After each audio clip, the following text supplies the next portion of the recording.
Hello student, कक्षा 12th साहित्यिक परिचय। आपका हिंदी में मैं आप लोगों को 4 पद्यखंड के जो साहित्यिक परिचय थे वो पढ़ा चुकी हूँ। इसका अगला आपका 5वां जो साहित्यिक परिचय है वो राइटर आपके अयोध्या सिंह उपाध्याय हरिओद है, और इसका 6वां जो राइटर आपका होगा वो रामधारी सिंह दिनकर होंगे। टोटल आपके सिलेबस में इसके पहले जो मैंने वीडियो डाला हुआ था उसमें आपके 7 राइटर मैंने आपके सिलेबस में बताए थे, जिसमें से मैं 6 राइटर आज आपको फिनिश कर दूंगी। 4 पढ़ा चुकी हूँ पिछले वीडियो में, 2 आज मैं पढ़ाने वाली हूँ। तो इस तरीके से आपका जो 12th के गद्य खंड के और पद्य खंड के जो आपके साहित्यिक परिचय प्लस रचनाएं हैं वो आपका टॉपिक फिनिश हो जाएगा।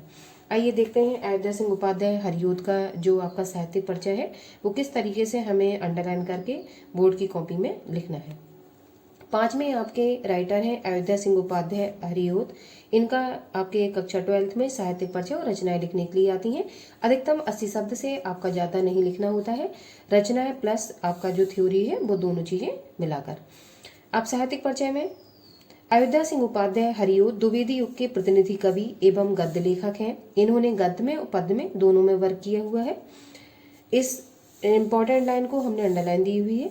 ये पहले ब्रजभाषा में कविता किया करते थे। इनकी आरंभिक कविताएं समस्या प्रधान तथा छोटी छोटी होती थीं।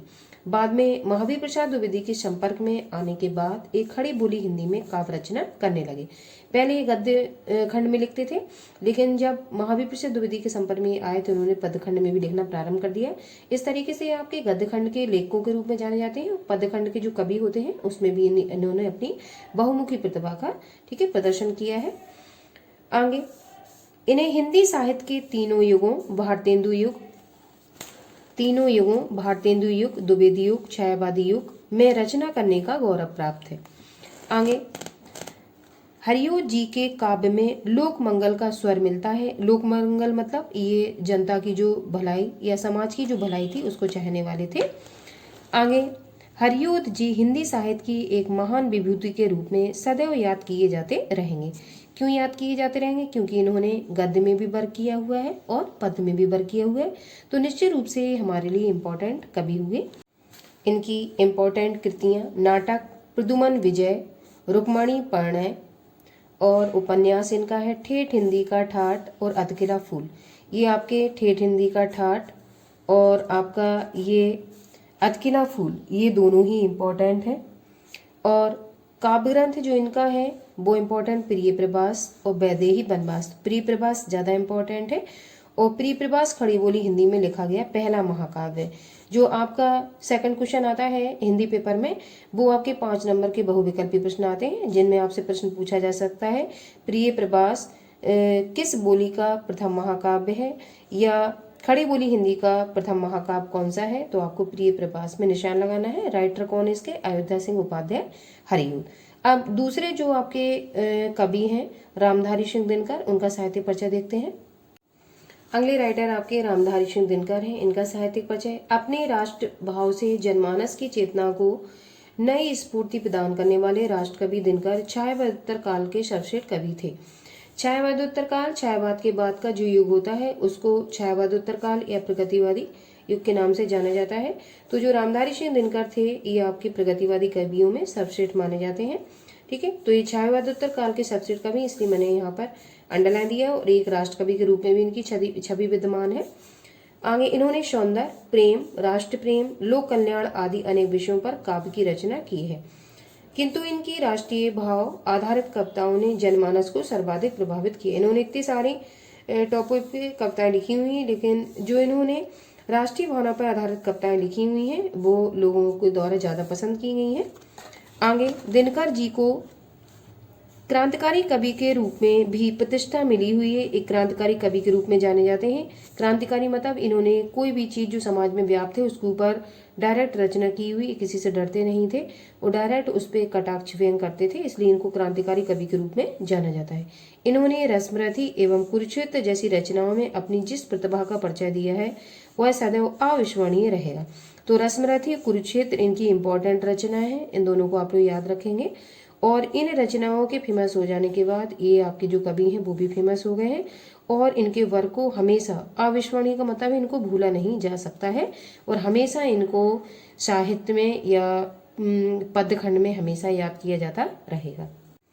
इनकी इंपॉर्टेंट कृतियाँ रेणुका, रसवंती, हुंकार, कुरुक्षेत्र, रश्मरथी, उर्वशी, सीपी और शंख, हारे को हरिनाम, परशुराम की प्रतीक्षा आदि शामिल है।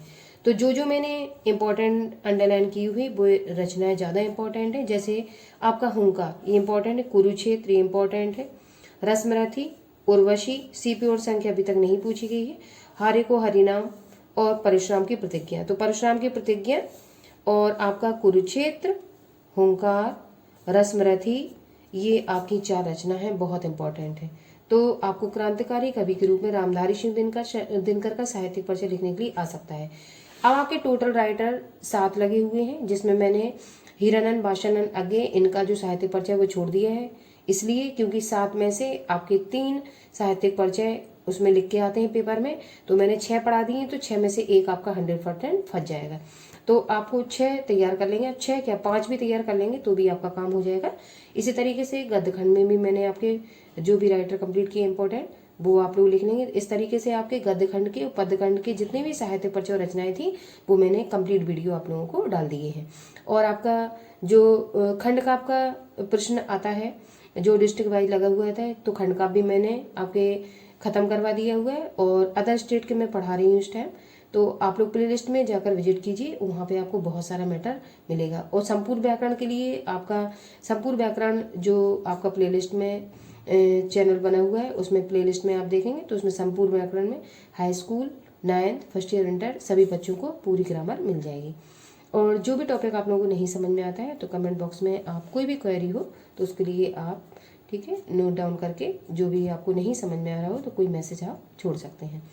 और इसके बाद में नया टॉपिक इसका आप लोगों के लिए आज मेरा ये साहित्यिक परिचय और रचनाएं फिनिश हो चुकी। इसके बाद में आप लोगों को जो कहानी आपकी रह गई हैं, 4 कहानियाँ आपके कोर्स में लगी हुई हैं, उसका मैं प्रश्न आप लोगों के लिए लेकर आऊँगी।